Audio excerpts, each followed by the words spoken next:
Hej Karoline, og velkommen til i aften. Mange tak. Er du spændt? Jeg er meget spændt. Jeg glæder mig helt vildt. Hvilke forventninger har du?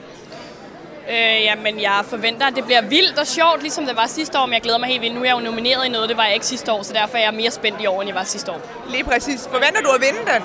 Jamen, nu er jeg nomineret mere end én ting, men jeg håber på at vinde en af dem i hvert fald. Du er nomineret i en stor god en. Ja. Jeg er både nomineret i årets kvindelige reality-deltager og i årets newcomer, og jeg håber virkelig, at jeg vinder en af dem. Altså, det vil jeg virkelig gerne. Jeg bliver så glad, hvis jeg vinder.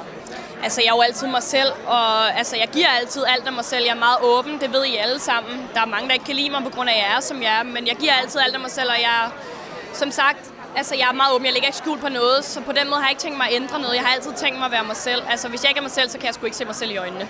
Ja, velkommen. Jeg har rigtig store forventninger til dig, men har du også selv det? Nej, jeg har ikke særlig store forventninger til mig selv, fordi så bliver jeg kun skuffet, hvis det er. Så jeg vil godt lide at overraske mig selv, så hvis det bliver sådan en ting, hvor det bare spiller, så bliver jeg rigtig glad. Vil du gøre det bedre, end Kasper han gjorde det sidste år? Kasper var pissegod. Så den der slyder. Han var fucking god. Så du kan ikke hamle op med ham, eller hvad er det, du siger? Vil du gøre det bedre end Gustav? Ja, jeg vil gerne gøre det bedre end Gustav. Nu er det mig, der stiller spørgsmål. Hvad kan vi forvente af dig? Det, I kan forvente af mig, det er en masse energi, en masse smil, en masse grin. Og du skal få folk med på noderne og give dem rigtig gas? De deciderede noderne for at ikke med på. Det tror jeg aldrig, jeg kan, for jeg kan dem ikke selv. Men jeg håber, jeg kan få dem op at køre. Jeg kan råbe nogle ting, jeg kan bare råbe, ikke? Og hvis folk også kan råbe, hvis folk har lyst til abefest, så er jeg klar på en abefest. Og jeg har også lige et spørgsmål til jer begge to, ind I løber. Nogle steder. Philip, hvordan går det med damerne? Hvad er det for nogle damer? Jamen, mine seerne vil jo vide, om du har en kæreste, Patrick. Jeg er ikke en kæreste. Jeg ser en, men vi er ikke kærester endnu. Vi tager det stille og roligt. Meget stille og roligt. Og hvad med dig? Pigerne? Hvordan går det med dem? Det går okay. Det går okay. Har du fået en kæreste? Nej. Ikke endnu? Nej. Men der er en på vej? Måske. Der er en på vej. Hun er forestillet, hvis jeg ligger i en vandrutsjebane, ikke? Så ligger jeg i vandet, og hun kører i vandrutsjebanen, så ligger jeg bare og venter på hende. Hun er på vej, det er bare et spørgsmål om, hvornår hun kommer ned til mig. Vil du afsløre, hvem det er? Nej. Så venter vi spændt på det. Tak. Jeg håber, du fanger hende. Det gør jeg. Er du blevet journalist lige pludselig? Og velkommen til Mariette og Jessica. Tak. Jeg hører, at I skal optræde. Ja. Ja, det bliver rigtig, rigtig sjovt. Det gør det. Har I optrædet med sang før? Ja, det har vi gjort. Der var sådan noget, der hedder Fox Festival, der var vi henne. Så vi har prøvet det en gang i hvert fald. Og hvordan gik det så? Det gik rigtig godt. Der var Folk gik 1000 amok. mennesker, der stod og råbte og skreg og dansede og helt vildt. Ja. Og I elsker stadigvæk kage lige så højt som i starten.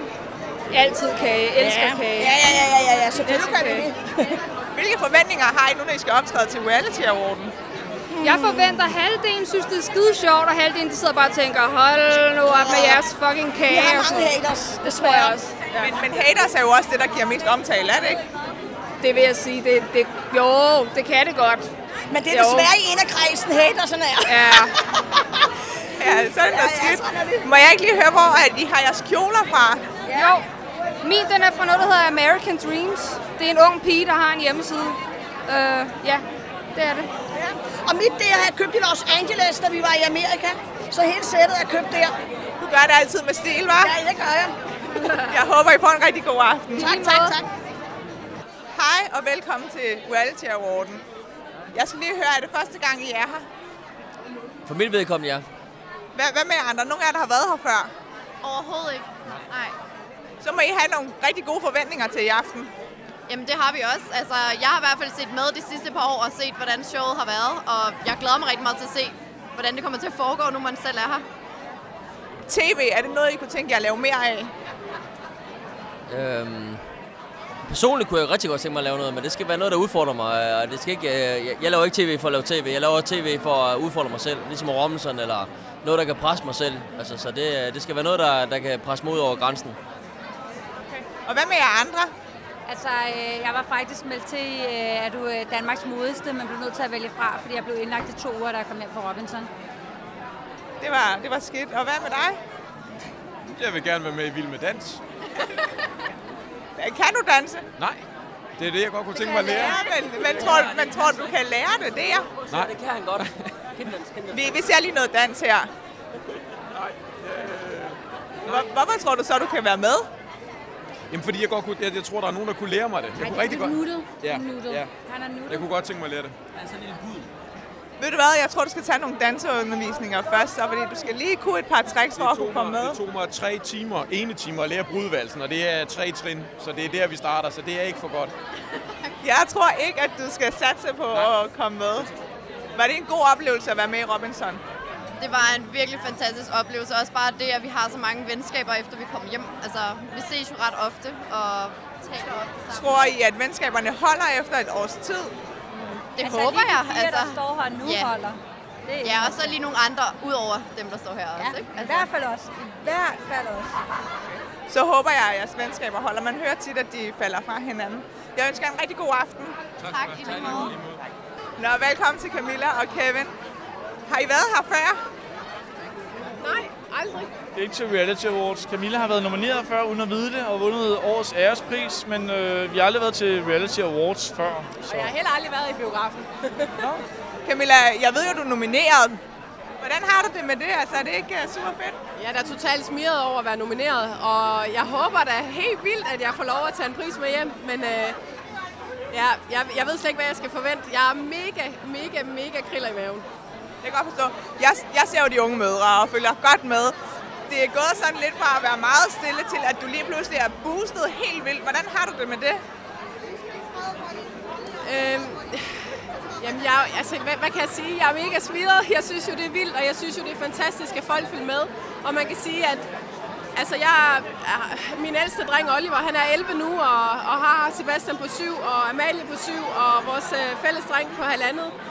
Og så er jeg smidt 76 kilo, så jeg føler lidt, at der er nogen, der kan sætte sig ind i, hvor jeg er, og det synes jeg jo bare er fantastisk, at jeg kan få lov at dele, og så håber jeg jo, at jeg kan få lov at inspirere folk til at tage det valg, jeg også har taget, fordi jeg ved, hvor meget det har givet mig, og hvor godt det har resulteret for mig. Jeg har fået en helt anden livskvalitet.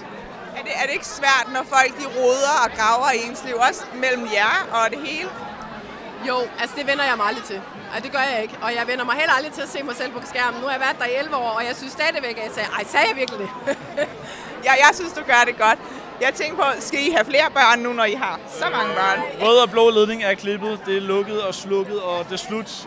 4 mand, vi har lige til et indendørshold nu, så det er slut nu. Ellers, jeg håber ikke, at dine børn bliver for store, eller at du ikke gider de unge møder mere, for jeg elsker at følge dig på skærmen. Jeg ønsker jer en rigtig god aften. Tak og lige med. Tak. Du er nomineret i år. Hvordan har du det med det? Det er ret vildt. Altså sidste år var jeg jo ikke nomineret, for der havde jeg ikke rigtig, der var det ikke ude Paradise og alt det der. Så det er ret vildt.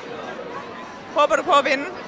Jeg er faktisk sådan ligeglad, om jeg vinder, for jeg har det sådan lidt, alle der er nomineret er ret nice, så hvis der er andre, der vinder, så skal jeg godt forstå det. Jeg har hørt lidt om, at hvis du vandt, så vil du afsløre en hemmelighed. Det er korrekt.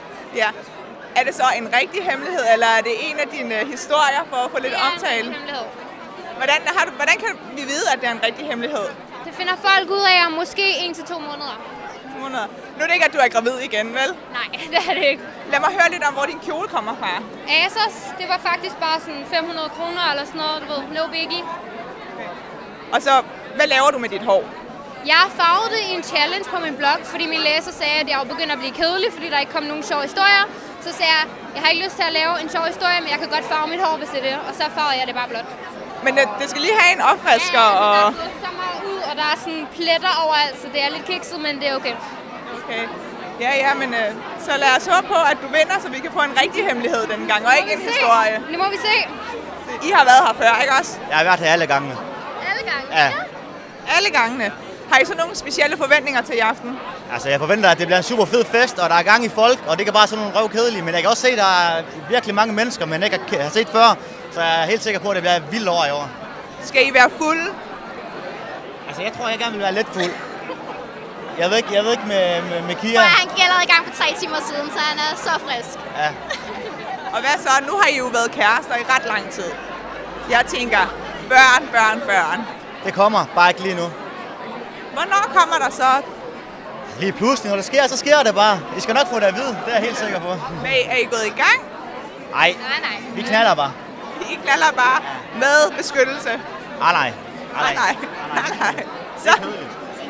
Så kan det jo være, at børnene kommer før I ved af det. Ja, der bare ærligt.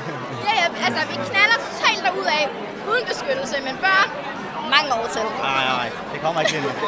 Hvad med mere tv? Altså, lige nu der holder jeg faktisk en pause. Med vilje. Det tror jeg også, hun gør. Jeg er lige blevet sygeplejerske, så jeg tænker, jeg skal lige prøve at blive lidt seriøs her på en eller anden måde. Men er jeg ikke færdig? Jeg vender tilbage på et tidspunkt. Og hvad så med dig? Gør du også det? Ja, det gør vi vel. Selvfølgelig gør vi det. Altså på et eller andet tidspunkt skal vi jo lave et eller andet sjovt, ikke? Men er du så ikke bange for, hvis du er sygeplejerske, er du så ikke bange for at blive taget useriøst på dit arbejde? Der tror jeg har dummet mig nok. Så jeg tror, den er fast, at sådan er jeg bare. Du er jo smuk og lækker, og jeg har... Hvor lang tid bruger du på det make-up der? Det tager nok en 2,5-3 timers tid. Og det vil du gerne sætte af til det? Det vil jeg selvfølgelig gerne. Det er det, jeg lever af. Ja. Du skal optræde i dag. Hvad tænker du om det? Det er jo fantastisk. Jeg elsker at optræde. Jeg elsker at smide tøjet på den gode gammeldags facon. Burlesque er jo kommet for at blive. Ja. Jeg tænker bare, du har jo optrådt tusindvis af gange, ikke også? Hvad er dine forventninger? Altså har du optrådt foran så mange reality-deltagere før? Nej, det har jeg ikke. Ikke til reality. Jeg har optrådt alle mulige andre steder til gengæld. Ej, jeg glæder mig sindssygt meget til at se det, når man nu sidder lige nede foran. Jeg har aldrig set sådan noget før, så jeg er spændt. Nej, det er din jomfrutur. Ja, det kan jeg godt sige. Du tager lige min møder om det her. Hvad er dine forventninger til i år?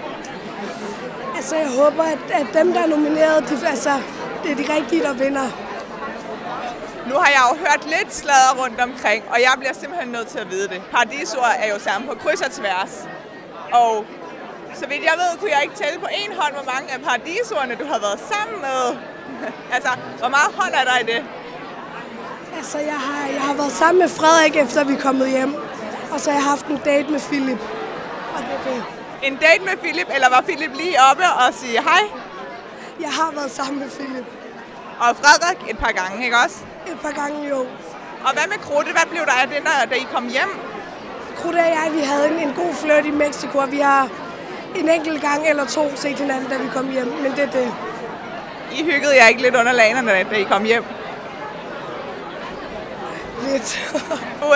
Nu så jeg jo, I stod derovre og holdt lidt i hånd. Foregår der noget mellem jer to?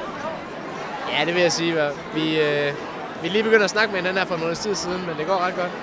Michelle, frygter du ikke det her? Nu ved du jo, når Paradisordene drengene kommer hjem, så skruer de fandens mange piger. Hvad gør du her tanker til det? Jeg så, du var lidt jaloux i din salon. Ja, altså, jeg er lidt jaloux, men det er mest fordi, ja, altså selvfølgelig er man da det, og selvfølgelig er jeg da lidt nervøs, men jeg stoler 100% på Anders, og jeg kan ikke straffe ham for noget, andre har gjort jo. Men tror du, at han ville kunne sige nej til alle de der tilbud, der kommer? Fordi det er jo ikke ligefrem grimme piger, der kommer og vil give sig selv. Ja, det tror jeg. Anders, han siger, at jeg kan stole på ham, så det gør jeg 100%. Og hvad så? Tror du kan sige nej til alle de tilbud, der kommer? Jeg er slet ikke i tvivl om.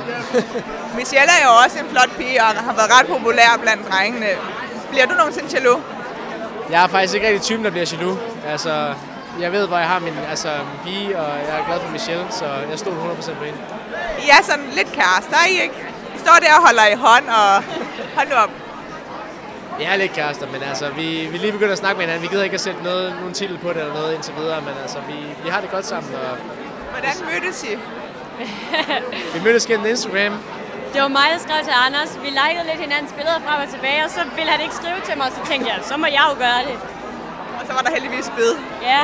Altså, jeg var sådan lidt starstruck, fordi jeg kendte Michelle fra hendes egen sæson, og jeg ved ikke, jeg turde ikke helt skrive til hende, så det var godt, hun turde skrive til mig.